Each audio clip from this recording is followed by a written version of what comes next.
Okay, so I just got back from the midnight showing of The Hunger Games, which I'm sure if you're watching this video, you know what that is and like what the whole series is about.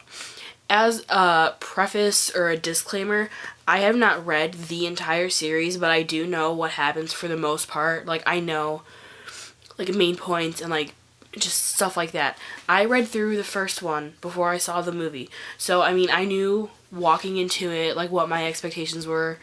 So, for those of you who haven't seen it, which I mean, it just came out in the USA today, so you probably haven't seen it unless you went to the midnight showing like me. Okay, so I really don't want to try to focus on the main details too much, but it was horrible. And I mean, I am trying to spare the feelings of those who love the series and are like completely compassionate about it, but it was horrible. And I'm not even a big fan of the book in the first place. I'm not a fan of the book. I am a film nerd person. And so I saw the trailers and I was like, "Oh my god, this looks so awesome. Got to go see it." And so I was pretty excited to go see it, you know? I'm like, whatever, I'm probably not going to like it because I don't like the book. I got to the movie and from the first couple minutes, I was just like, I was not into it at all. And by the end of it, to be quite honest, I wanted my money back, but because I don't know, it wouldn't have been worth it to get my money back because whatever. A film adapted from a novel, in terms of that, it was horrendous. I mean, I don't know what other way I could put it. Like, I don't know. I don't see, and Suzanne Collins, the author of the book, did help with the screenplay for the movie.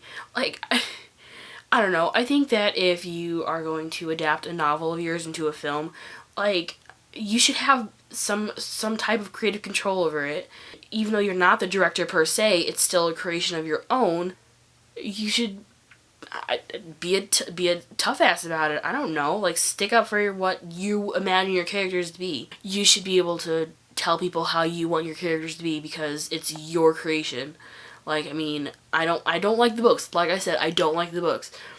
But in terms of creative control, Suzanne Collins should have been able to have her characters and have her actors, or the actors, portray her characters how they should have been. They should have been true to the story.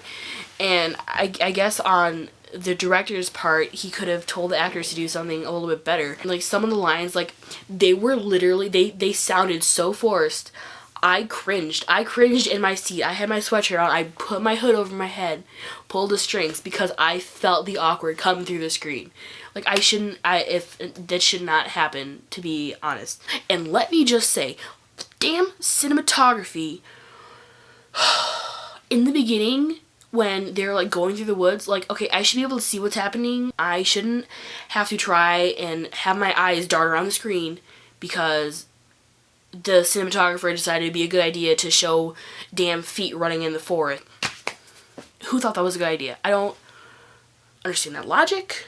I don't get it. Spoiler alert, in the very end, when they're fighting with the dogs, I don't even know their names, some type of mutt. It was a pretty significant scene, and it needed to be expressed in a certain way, and quite frankly, it wasn't. And in the book, I remember, because I did read the book, so I know that those mutt things were supposed to have the eyes of the previous tributes that had died, and like, they showed nothing. They showed like the screen of the dog on their, I don't know, their little screen things. I will give the movie props. Their CGI that they had used were amazing. Like, that was wonderful CGI work on their part. But if they had spent a little bit more money on the funding for CGI and they had put that towards like the mutts or whatever, it probably would have been a lot better. Like, there should have been the connection that in the book you could see the eyes. I know that you can't fit everything from a book into a movie or film. Little details like that make the reader actually connect to the main character and like have them feel the same panic and emotion, like, that should be able to be evoked through the screen. Like, that's the part of a director's job. Like, you're supposed to blow the audience away, and quite frankly, it didn't blow me away. I don't like the movie.